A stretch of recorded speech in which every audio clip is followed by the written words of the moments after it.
And decides I'm gonna cut it. We can't wait on that. Find a spoon.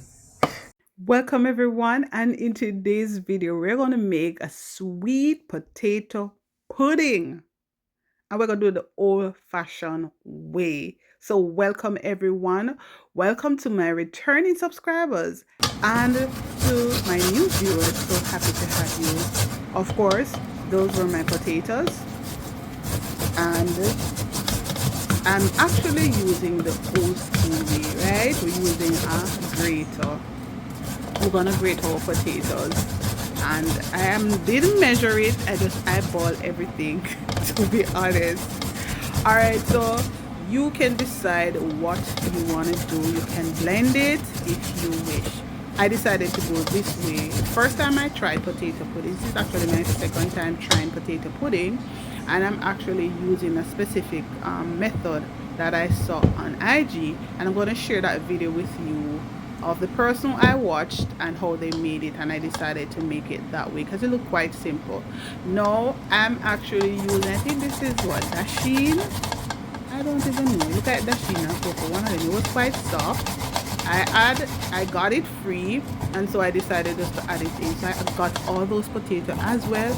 I'm going to share that video with you very soon. That we went out to, they had some expo and we were able to get it. So this is the video. No. Go ahead and blend my coconut and set that aside. I have some raisins soaked in a little bit of wine, and then I also have 2 pounds of sweet potato, and I'm using the white yam. You can also use yellow. And I'm just gonna go ahead and peel this off. Next, I'm gonna grate on the finest part of my grater. This is the most challenging part, and this went on for quite a while. So if I wasn't doing it authentically, I would just use my blender. But if you're able to grate it, just go ahead. So I add in some sugar as well as some mixed spice, cinnamon, ginger, and some vanilla, and I'm grating in some nutmeg, a bit of salt, and I'm adding in the raisins with a little bit of rum. And I'm just adding a little bit of flour. It's really not needed. I just use it for firmness. And then I just slowly pour in my coconut milk. I'm doing it in small batches. It doesn't need to be a runny mixture. So I tasted it and I find that I needed a little bit more sugar. So I preheated my oven to 350 degrees and I greased my pan. I'm using my Dutchie here, but you can use any baking pan that you want, 10 inch or 12 inch. And I baked it in the oven for 1.5 hours. And I cut it the next morning. So that was without fluff. I actually follow her on IG. I actually love her cooking. I think I saw India following her, and then I got a few of her videos and they were quite nice, and I really love how she do her thing. You know, she enjoy what she does, and I decided to subscribe to her. So I decided I got those potatoes, and my husband was like, make a potato pudding with it. And I'm like, you know, I could do that for real. So I remember seeing it on her video. So I went ahead and I followed the rest. I searched and I found it and I said I'm going to follow it. I think she also has a YouTube channel, but I didn't remember the name of it and I couldn't bother to search. I just went with the one for IG. So of course you see what I'm doing now. So I did grate off, and I said to my husband, come grate the potato now. Him say, if me not have blender or what me have sun for. Can you imagine? That's what he said to me. So I went in with the potato and I went in with some spices as well. I didn't have all the spices I probably would have wanted to use, but I use what I have. Remember, start where you are and use what you have. I didn't go in with any raisin as she did, so I didn't follow it to the T, but the basic, that's what I followed. And let me tell you something, it was good. So I went in and I mixed everything together as you see me doing here, adding my vanilla and all of that. And one other thing for sure, even if you're following any recipe, always try to taste to see if it tastes like how you would really want it. So I didn't use a whole lot. If you notice, my batter is small. I went in with just a little bit of salt, and I'm mixing everything together. I actually went in with some flour, just I think it was half cup of flour I used. As I said, I didn't measure it, but I think it was half cup of flour I used. We're gonna show you, you'll see. And I went in and I mixed everything together. My oven was being preheated before, and it's actually ready. So it, yes, half cup of flour actually went in. Now if I should do this video again, this recipe again, I believe that I would actually put a little bit more flour in it, and you will see why at the end, you know, to get a little bit more firmness. Now if you have the authentic coconut like what she did, you go right ahead and use it. That is for best results.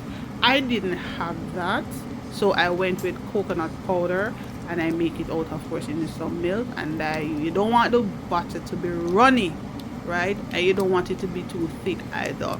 I also did something that she didn't do either, because I wanted the top of mine to be like quite soft. So I went in and I made and mixed, I don't remember what you call that thing that you make, but I make it with the coconut juice and some spices, a little sugar, and make sure it gets that nice taste. I put it on the stove, and then after maybe about 40 minutes, I took out the mixture, put out the potato pudding. It wasn't well done as yet, and then what I did was to pour it on the top. So here am I pouring in the butter into the baking tray, and I'm gonna add a little butter to it. So there are so many things I'll do next time, but I said, I know what, I'm gonna share this with you. You know, I'm not afraid to share things even if it didn't come out perfect, because you see, we are imperfect beings, you know, and sometimes people just only showcase the things that are perfect. I want to tell you, it is okay if it didn't come out as good, but at least guess what, you tried. I went with some butter. Maybe next time I use a little less butter, because I would add the additional juice to the top of it, so it doesn't come out dry. It gets that nice softness at the top, and you'll see when we reach it. So here it is, what I'm making. So it wasn't a part of her video, but I remember this part. So here I'm going in with it, and I'm just putting all over the top because I want it to be so soft and nice. And trust me guys, I was proud of the end result, and I'll share with you. So make sure you watch the video to the end. I will share the thoughts with you. And if you're this far in the video, go right ahead and give the video a thumbs up. And if you have not yet joined the family, this is a great time to do so. So this is the finished product, and hear what my husband has to say. So it actually, I would have said spoil. My husband can't wait till it cool. It literally just come out of the oven. See there? That burn him. And he decides him gonna cut it. Can't wait on that. Find a spoon. So I think the potato was a little bit, maybe I have too much water or something like that. I probably have to put a little bit more flour in there to hold it. But this is what it is, guys. But we're still gonna enjoy it nonetheless, although it spoiled.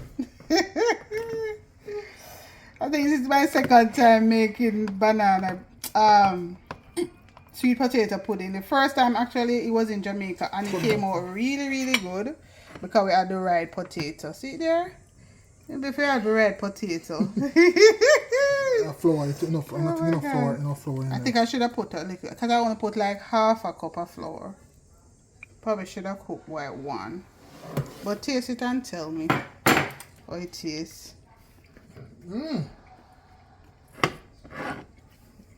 Well, Tastes good? I'm not sure if I told me hungry or what, but tastes good, man. Tastes good? And then you know, so that part there, listen. That part there. Give me taste a piece. It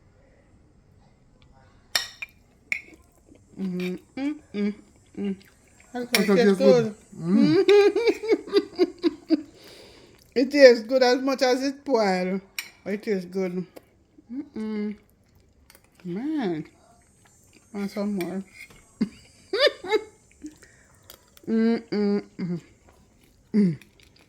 Whoa. It's really hot. Actually, it tastes really good. It's because it's hot. Man. So, next time I think I probably need to put a little bit more flour in there. Because the potato was a little bit like, because when I grated it, I saw water. So I didn't put a lot of coconut juice, just a small amount. And it wasn't thin, it was a bit thick when I put it in, so I'm not sure. So this was the same day, hours after we did make it. I decided I was gonna go in and take a slice to see what it was looking like. Because remember the first time we cut it, it like literally just taken out of the oven. So you saw what it kind of had a very, very extreme soft consistency and was running. So I decided to try it this time. You notice it's come together. I was able to take out this slice. It was nice and soft, and it actually tastes even better. But what I would recommend, the same thing that the person who did the video recommend without a fluff, she said wait until the next day. Guys, if I had followed that, then you would have seen something totally different the next day, because of course we didn't eat all of it in the same day. So the next day when I decided to take a slice, when I was having my breakfast, I take a small slice, as a little sweetener to eat. And trust me, it was even better. So of course, the recommendation that they made, wait until the next day to cut it, I should have followed it. But it was a good one, and I would give myself 8.5 out of 10. How much would you rate me? But guys, it was a good one, and I'll see you. Thank you so much for watching. Until the next one.